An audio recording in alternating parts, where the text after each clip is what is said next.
familia es la base fundamental de la sociedad. Volver la mirada a la familia de la Biblia nos lleva nuestros pensamientos hasta los días de la creación. Dios creando al hombre y la mujer, llamándolos a ser una sola carne, como una unión conyugal, como un matrimonio, y bendiciéndolos para que se multiplicaran y que fueran una familia y llenaran la tierra.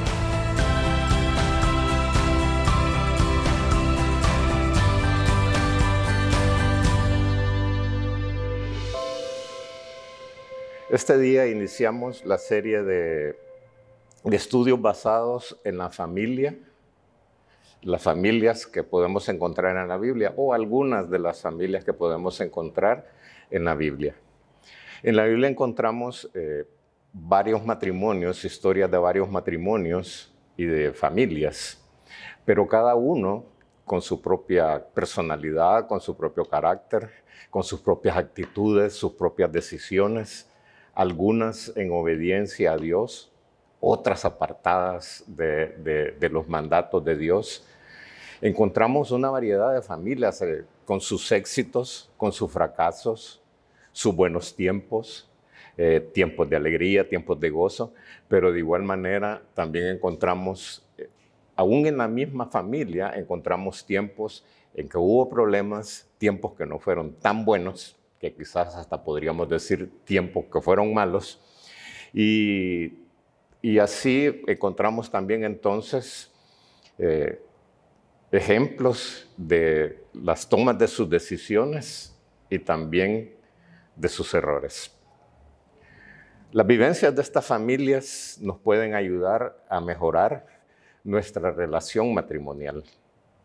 Tenemos que tomar ejemplo de las vivencias de estas familias porque a través de ello, como digo, podemos mejorar nuestra relación matrimonial, pero también nuestra relación con Dios. De tal manera que seamos familias conforme a la voluntad de Dios. Podríamos decirlo aún, ser familias conforme al corazón de Dios. Este día vamos a considerar una pareja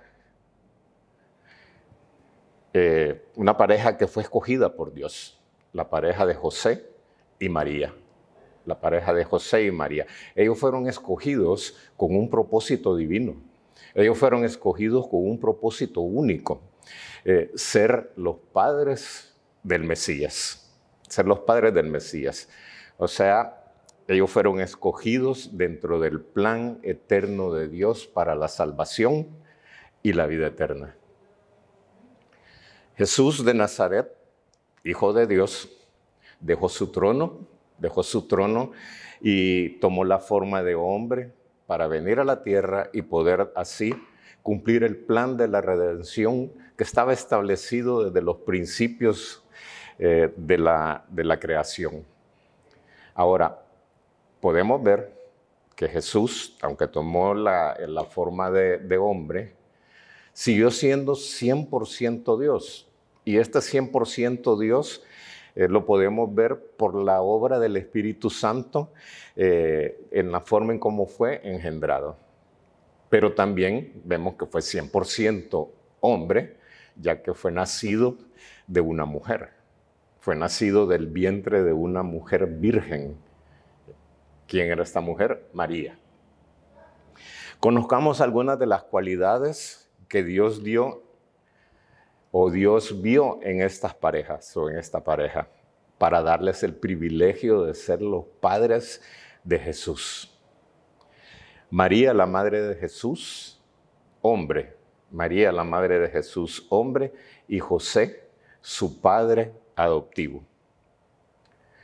En Mateo capítulo 1, versículos 18 y 19, le vamos a dar lectura, dice de la siguiente manera. El nacimiento de Jesucristo fue así. Estando desposada María, su madre, con José, antes que se juntasen, se halló que había concebido del Espíritu Santo. José, su marido, como era justo y no quería infamarla, quiso dejarla secretamente. Veamos aquí algunas de las cualidades de José. Mateo resalta en la porción que hemos leído que José era justo, que José era justo. Y nombrarlo justo significa que era un hombre que respetaba la ley de Dios y que no buscaba el mal contra nadie y mucho menos en este caso no buscaba el mal contra María. Vemos que también Mateo hace ver que no quería infamar a María. ¿Qué es infamar? ¿O qué era lo que José no quería? Que no quería exponerla a vergüenza pública. No quería exponerla a vergüenza pública. Por el contrario, veremos que José quiso protegerla, ya que la ley ordenaba que si una mujer virgen, que estaba comprometida para casarse, resultaba que se descubría que había tenido relaciones sexuales con otro hombre, ambos, la mujer y el hombre con la que había tenido relación, deberían de morir apedreados. Y eso era lo que José, un hombre justo y un hombre que no quiso infamar a María, estaba tratando de evitar. El Evangelio de Mateo, siempre el Evangelio de Mateo, en el versículo 20, relata que José pensando en esto, o sea, José pensando en que María estaba encinta y las consecuencias que podía tener, José pensando en eso, se le apareció un ángel en sueños, y le dijo: José, hijo de David, no temas recibir a María tu mujer, porque en lo que ella es engendrado del Espíritu Santo es. Podemos añadir que en el versículo 24, Mateo relata que José, despertando del sueño que había tenido, de ese sueño en que había escuchado a un ángel del Señor y que le había mandado recibir a María, fue obediente y recibió a su mujer. José obedeció lo dicho por el mensajero de Dios. Pero tendríamos que notar algo que quizás está por encima de la obediencia. Porque para poder obedecer el sueño, José tenía que estar convencido que era un sueño que venía de parte de Dios. Además, creer en el sueño, creer lo dicho por el ángel, creer lo dicho por el mensajero del Señor. Y quizás lo más interesante o donde muestra más aún su fe y su obediencia era creer en el poder de Dios por medio del Espíritu Santo para que se sucediera esta concepción virginal. Una fe en algo que era totalmente sobrenatural, algo que no, la capacidad intelectual o de pensamiento de José se salía de la comprensión humana, cómo una mujer virgen podía concebir. Entonces vemos que José era un hombre justo, un hombre obediente a la voz de Dios y con fe y confianza plena en Dios. Ahora, veamos algunas cualidades de María. Siempre en el Evangelio de Lucas, en el capítulo 1, versículos desde el 26 al 38, no le daremos lectura, pero ahí podemos encontrar el relato de cómo recibió el anuncio del nacimiento de Jesús María.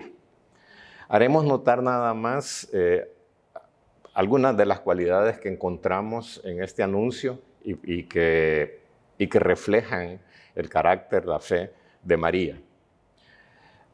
Evangelio de Lucas, capítulo 1, versículos del 28 al 30, dice lo siguiente: y entrando el ángel en donde ella estaba, dijo: salve muy favorecida, el Señor es contigo, bendita tú entre las mujeres. Mas ella, cuando le vio, se turbó por sus palabras y pensaba: ¿qué salutación sería esta? Entonces el ángel le dijo: María, no temas, porque has hallado gracia delante de Dios. Quizás podríamos entender este mensaje del ángel o ponerlo en otro tipo de palabras que estén más a nuestras costumbres de lenguaje o para mejor entendimiento de cómo nosotros hablamos, que el ángel le dijo: Dios te ha bendecido de manera especial. Eres la escogida y favorecida especial del Altísimo para tener el honor de las madres judías.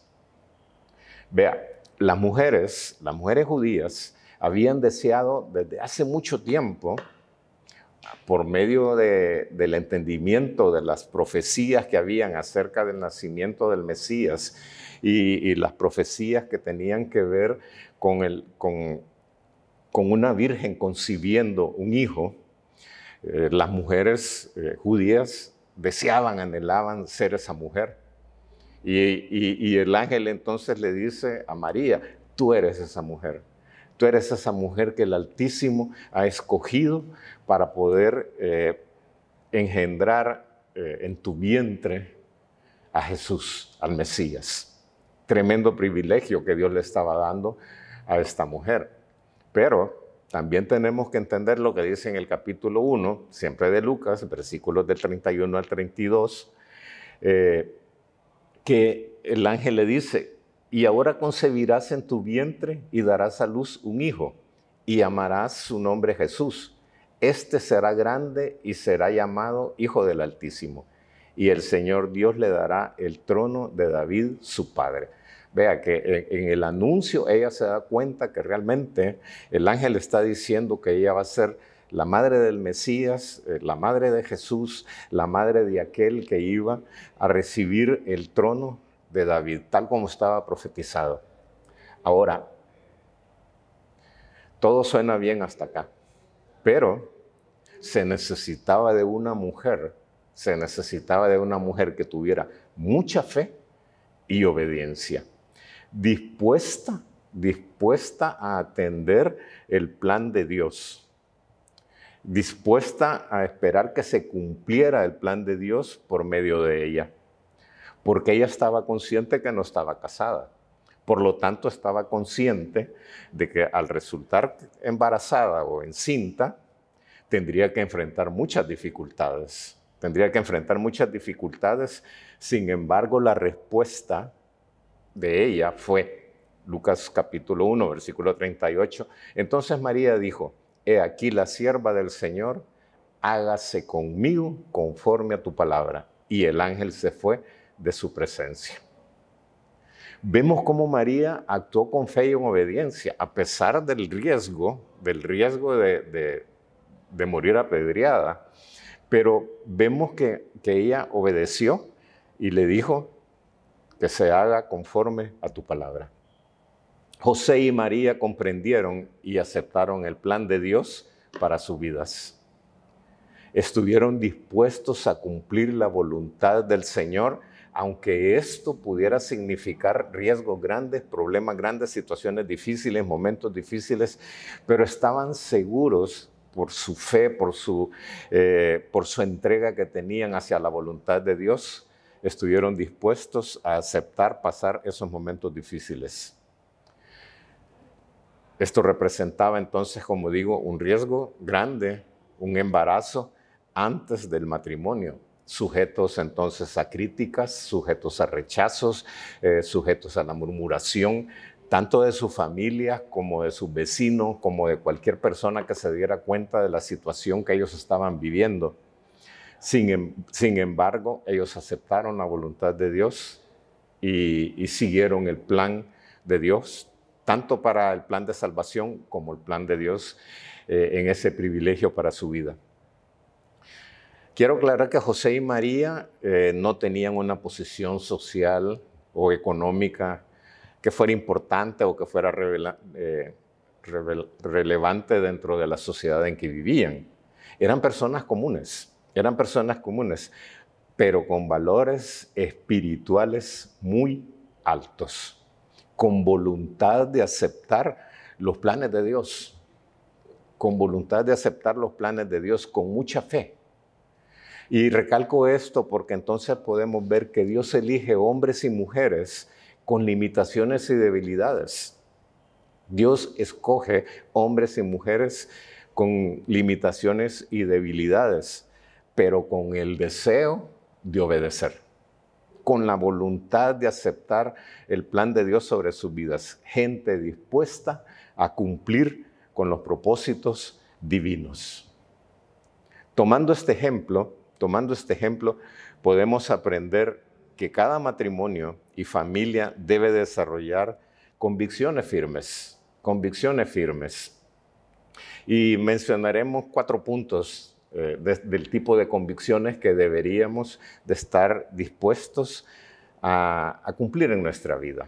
El primero, nada hay imposible para Dios. Nada hay imposible para Dios. No debemos centrarnos en nuestras debilidades, en nuestras limitaciones, en nuestras capacidades, en nuestros talentos, sino permitir que el Señor obre en nosotros. Tenemos que estar convencidos que Dios nos ayuda en cada necesidad, que Dios está ahí para cumplir sus planes, que está con nosotros, que Dios tiene el poder para resolver cada dificultad que podamos estar pasando. Dios tiene planes y propósitos para cada matrimonio y familia. Y todo para la gloria de su nombre. Pero entonces tenemos que creer que no hay nada imposible para Dios. El segundo punto que queremos mencionar es que debemos compartir una sola fe. Un matrimonio debe de compartir una sola fe. Una familia debe de compartir una sola fe. ¿Para qué? Para que en los tiempos, ya sean buenos o sean malos, podamos estar convencidos y poder aceptar la voluntad de Dios sobre nuestra vida. Debemos compartir la misma fe que nuestro cónyuge y estar dispuestos a comprometernos con Cristo.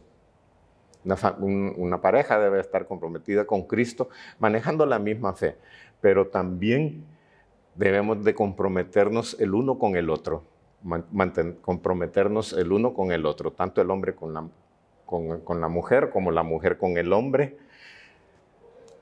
para que se cumpla en nosotros el plan de Dios y ser así bendecidos, ser una familia bajo bendición. El tercero, como José y María, que tuvieron la responsabilidad de cuidar, educar, velar por el bien del Hijo de Dios, este Hijo que Dios les había dado. Nosotros también tenemos que cuidar de la herencia que Dios nos ha dado. Tenemos que cuidar de los hijos que Dios nos ha dado. Tenemos la misma responsabilidad. Y si cumplimos esa responsabilidad que Dios nos ha dado de cuidar, velar, educar a nuestros hijos, incluirlos en la misma fe, tenga por seguro que estaremos viviendo como familias bajo bendición. Y por último, este matrimonio ejemplar nos debe de estimular a entender que la obediencia en aceptar la voluntad de Dios en nuestra vida nos debe de llevar a confiar más en Él, aun cuando no entendamos claramente cómo van a suceder las cosas. Aunque no tengamos claridad, pero si tenemos la decisión, si tomamos la decisión de confiar en lo que Dios nos ha dicho, en lo que Dios nos ha prometido, debemos de estar seguros que si confiamos en Él, Él hará. Que el Señor los bendiga.